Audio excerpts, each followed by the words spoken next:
So what's up, kamusta? Ayos ba tayo dyan? So nandito tayo ngayon sa may Rusi Baliwag branch para sa update natin. Ngayon 2026, bagong taon, bagong motor. Para sa update natin dito sa may Rusi Fashion 125 Fi. Alamin natin yung presyo at kung sulit nga ba yung specification ngayon 2026. Tara, samahan nyo ako. Walk around na natin to. Ayos na ayos siya.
So yun ang mga besto ngayong 2026, panahon ngayon ng sobrang mahal na gasolina. Pero kung naghahanap ka ng murang motor, affordable, tsaka matipid sa gasolina, lalo na ngayong panahon na to, sobrang mahal.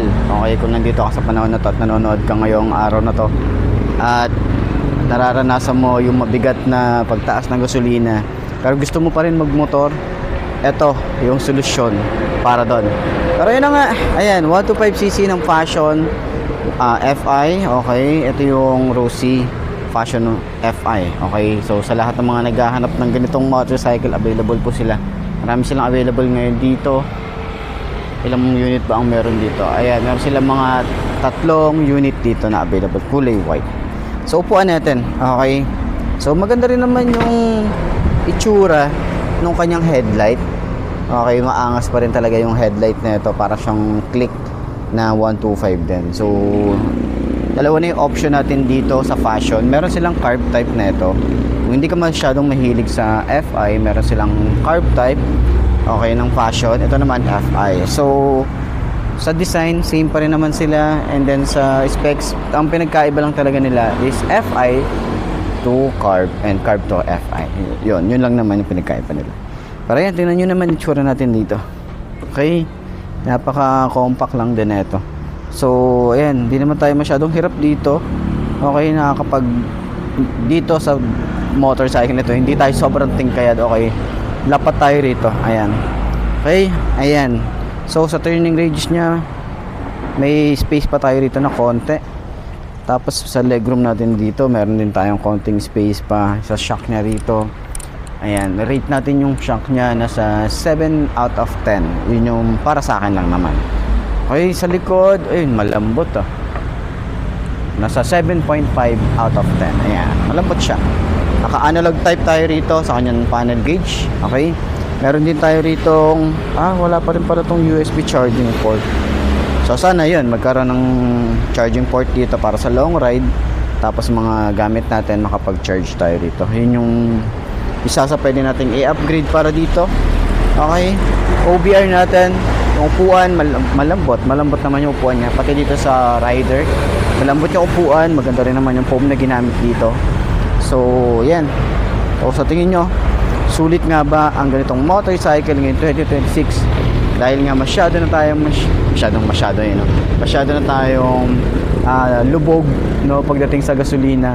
Pero sana ito na yung ito na yung panahon na bumili tayo ng mas mababang CC, mas mura at mas makakatipid tayo.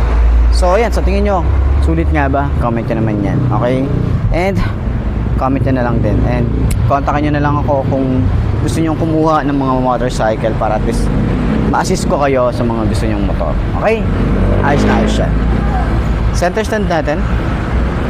Okay? Napakagaan lang din niyang center stand. Ayos na ayos yan.